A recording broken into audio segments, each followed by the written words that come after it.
अस्सलामुअलैकुम viewers and welcome. ये video next capital के बारे में है और ये इसका मंथली ग्राफ है।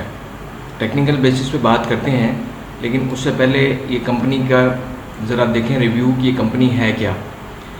ये दिसंबर 2009 में इन्होंने पब्लिक लिमिटेड कंपनी के तौर पे अपने आप को रजिस्टर करवाया था और ये बेसिकली ब्रोकरेज कंपनी है शेयर्स, स्टॉक्स, इक्विटी और डेट सिक्योरिटीज़ की। और ये PMEX में भी इनकी मेंबरशिप है, यानी वहाँ पे कमोडिटीज़ और फॉरेक्स की ट्रेडिंग करते हैं। इसके अलावा ये अपनी ट्रेडिंग भी करते हैं, अपने अकाउंट में भी ट्रेडिंग करते हैं, जिसमें रेडी, स्पॉट और फॉरवर्ड काउंटर्स पे स्टॉक एक्सचेंजेस में ये जो है वो ट्रेडिंग करते हैं, जिसका इम्पैक्ट इनकी अर्निंग्स पे नज़र आता है। अगर कंपनी के पेड अप कैपिटल की बात करें तो 569 मिलियन है और 28 मिलियन शेयर्स जो हैं वो फ्री फ्लोट है। परसेंटेज में अगर बात करें तो 50% फ्री फ्लोट है, यानी 50% कंपनी ने अपने पास रखा हुआ है और बाकी पब्लिक को अपने साथ पार्टनर बनाया हुआ है। 10 रुपीज़ फेस वैल्यू है, जून एंडिंग है इसका। बुक वैल्यू 7.43 रुपीज़ है और ये अगर इसको करंट प्राइस के हिसाब से देखें तो करंट प्राइस जो है इस वक्त थोड़ी सी ऊपर है।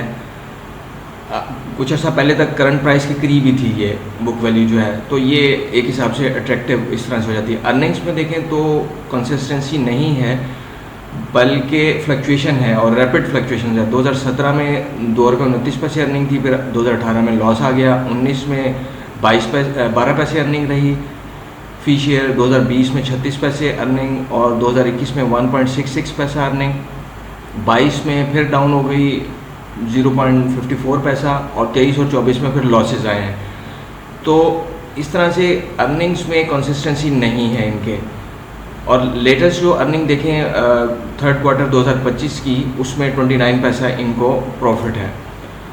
अब ग्राफ पे देखें तो ग्राफ पे इसमें ये 2012 में के बाद इसमें जो हिस्ट्री लो लगाया है वो 3 रुपये 25 पैसे का है 2013 में, और उसके बाद इसने हाई लगाया 2017 में 32 रुपये का, यानी ये 10x प्राइस हो गई। उसके बाद कॉन्टीन्यूसली डाउनफॉल ही है, दरमियान में छोटी सी फ्लक्चुएशन आती रही हैं, लेकिन ये इनको जो है वो मार्केट कभी भी वो दोबारा हिस्ट्री हाई रिपीट ना कर सकी। ये हॉरिजॉन्टल लाइन ड्रा कर दिया मैंने हिस्ट्री हाई के करीब, दोबारा मार्केट हिस्ट्री हाई पे नहीं आ सकी, हिस्ट्री लो पे नहीं आ सकी, 4 रुपये 22 पैसे का ही लो बना सकी मार्केट। तो अभी करंट सिचुएशन ये है कि अभी यहाँ पे मार्केट ने एक बेस बनाई है कुछ लंबे अरसे के से 2022 के मिड से लेके 2024 के एंड तक, तकरीबन 2.5 साल के अरसे में। मंथली में देखते हैं तो अब हम वीकली में देखते हैं। वीकली में मार्केट ने यही जो मैंने सर्कल ड्रा किया हुआ है, इस ट्रेंड लाइन को हम ड्रा करते हैं तो यहाँ पे एक ब्रेकआउट हुआ है। अच्छा, ये बाय कॉल नहीं है, बल्कि टेक्निकल बेसिस पे इंटरप्रिटेशन है कि मार्केट कैसे परफॉर्म करती हैं, और जो भी आप काम करेंगे वो आप अपनी रिसर्च के बाद जो है वो पोजीशन लेने की कोशिश कीजिएगा, और ताकि जो है वो आपको पता हो कि आप किस में इन्वेस्ट कर रहे हैं। तो ये ब्रेकआउट एरिया है, उसके बाद ब्रेकआउट और वापस मार्केट ने फिर एक दफ़ा से जो है वो पुल बैक लिया। अब हम डेली में उसी सारे सिनेरियो को देखते हैं श्रिंक करके इसको। तो ये ट्रेंड लाइन ड्रा हो गई जिसका ब्रेकआउट के बाद ये जो एरिया है सर्कल ड्रा हुआ है, ये मार्केट ने यहाँ पे बेस बनाई है। और अब इंडिकेटर्स की बुनियाद पे जो कुछ हिडन चीज़ें हैं, ये जो मैंने सामने दिखाई हैं आपको, जो जितना भी वर्किंग की है, ये तो कोई भी आसानी से इसको सीख सकता है, लेकिन कुछ हिडन चीज़ें भी हैं जिनकी बुनियाद पे इसमें इस वक्त मोमेंटम गेन होता हुआ नज़र आ रहा है।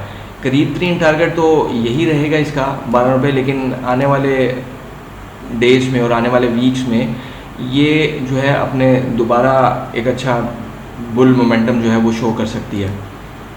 स्टॉप लॉस क्या हो, पार्टिसिपेशन कहाँ पे हो, ये सारी चीज़ें सीखने की हैं और ये सीखी जा सकती हैं, कोई मुश्किल और नामुमकिन काम नहीं है।